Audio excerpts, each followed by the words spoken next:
അസ്സലാമു തറാവി 11 റക്അത്താണെന്ന് ഇമാം മാലിക് റളിയല്ലാഹു അൻഹു തന്റെ മുവത്തയിൽ പറഞ്ഞതായിട്ട് കാണാൻ കഴിയുന്നു. അതിനെപ്പറ്റി ഇതിന് മറുപടി പറയേണ്ടത് തറാവീഹ് നമ്മുടെ വിഷയമല്ല എന്നാണ്.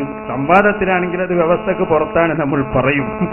ആ സുഹൃത്ത് ചോദിക്കുന്നത് കൊണ്ട് ഞാൻ പറയുന്നു, തറാവീഹ് 11 റക്അത്താണ് എന്ന് ഇമാം മാലിക് റളിയല്ലാഹു അൻഹു എവിടെയും പറഞ്ഞിട്ടില്ല. മുവത്തയിൽ പറഞ്ഞേക്കുന്നല്ല പറഞ്ഞേ.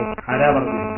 അതിന്റെ ഒരു സുഹൃത്ത് പറഞ്ഞ സുഹൃത്ത് 4 മദ്ഹബിലും ഇല്ലാത്തൊരു സാധനമാണ് 11 റക്അത്ത് 8 റക്അത്ത് എന്നൊക്കെ പറയുന്നത്.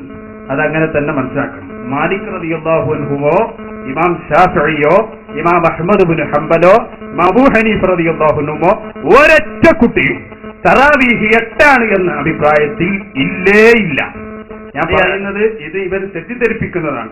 മാലിക് റളിയല്ലാഹു അൻഹുവിന്റെ മുവത്തയിൽ ഉമർ റളിയല്ലാഹു അൻഹുവിനെ കുറിച്ച് പറയുന്ന ഒരു ഹദീസിൽ അങ്ങനെ ഒരു റിപ്പോർട്ട് ഉണ്ട്. അതിനെക്കുറിച്ച് പണ്ഡിതന്മാർ പറഞ്ഞിട്ടുണ്ട്. മഹാനായ ഇമാം മാലിക് റളിയല്ലാഹു അൻഹു തന്നെ ആ ഹദീസ് വളരെ വിശദമായി വിശദീകരിക്കുകയും തറാവീഹിന്റെ റക്അത്ത് വളരെ വ്യക്തമായി തന്നെ 20 ആണെന്ന് സ്ഥിരപ്പെടുത്തുകയും ചെയ്തിട്ടുണ്ട്. ആ ഇമാമിങ്ങളുടെ പേരിൽ അത് പറയേണ്ട, ഹദീസിന് അവർ വിശദീകരണങ്ങളും നൽകിയിട്ടുണ്ട് എന്നാണ് പറഞ്ഞത്.